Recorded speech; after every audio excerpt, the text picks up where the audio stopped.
pagãos da Mesopotâmia. Sabemos que Abraão era um descendente de Sem, um dos filhos de Noé.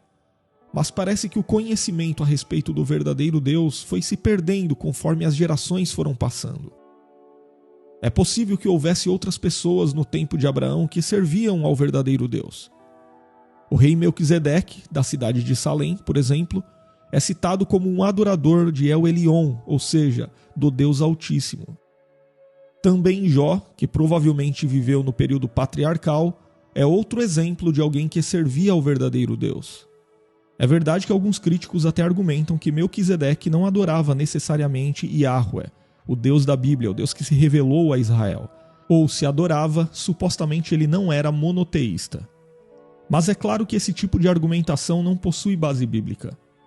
O fato de Abraão ter pagado o dízimo a ele, e a forma como o restante da Escritura se refere ao sacerdócio de Melquisedeque como um tipo de sacerdócio de Cristo, não deixa qualquer dúvida de que Melquisedeque servia mesmo ao Senhor. E diante da evidência de que Melquisedeque tinha o conhecimento do verdadeiro Deus, o mesmo não poderia ser dito sobre Abraão antes do seu chamado? Na verdade, uma coisa que devemos considerar quando pensamos sobre se Abraão era idólatra ou não, é que o patriarca de Israel aparece pela primeira vez na Bíblia como um homem idoso.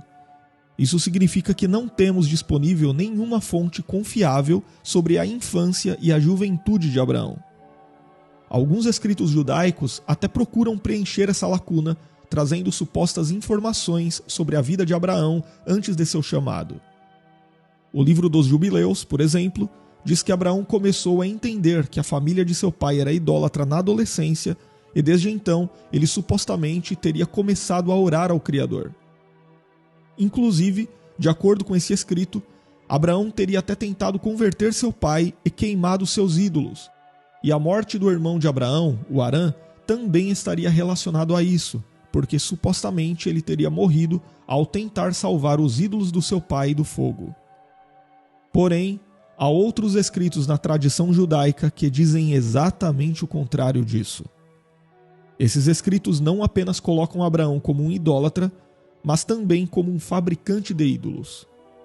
Então, seja como for, o correto é entender que nenhum desses escritos foi inspirado por Deus, então nada disso pode ser confirmado à luz da Escritura.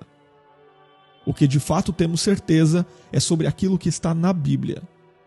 E embora o texto bíblico não forneça detalhes sobre isso, fica claro que Abraão e sua família viviam num contexto evidentemente idólatra. Mas como a Bíblia parece afirmar que Abraão era idólatra? No livro de Gênesis, o chamado de Abraão é registrado sem nenhuma introdução prévia. Mas em outros livros bíblicos, há algumas passagens, ainda que breves, que fazem referência à raiz idólatra da família da qual se originou o povo de Israel. A passagem bíblica mais clara nesse sentido está no livro de Josué, no Antigo Testamento. Através de Josué, Deus disse o seguinte sobre a origem dos israelitas que estavam entrando em Canaã, no capítulo 24 e nos versículos 2 e 3.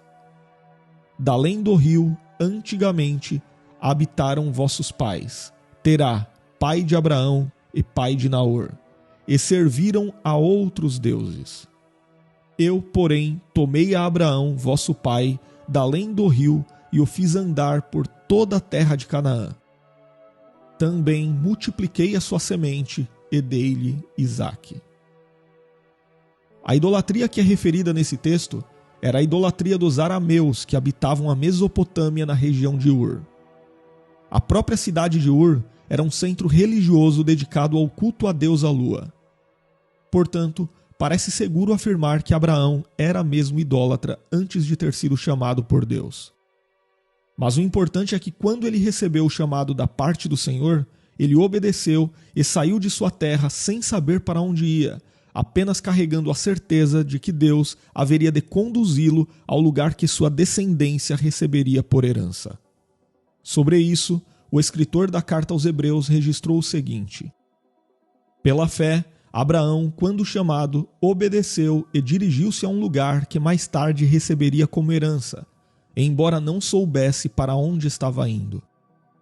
Então, Deus chamou Abraão soberanamente do meio do paganismo e da ignorância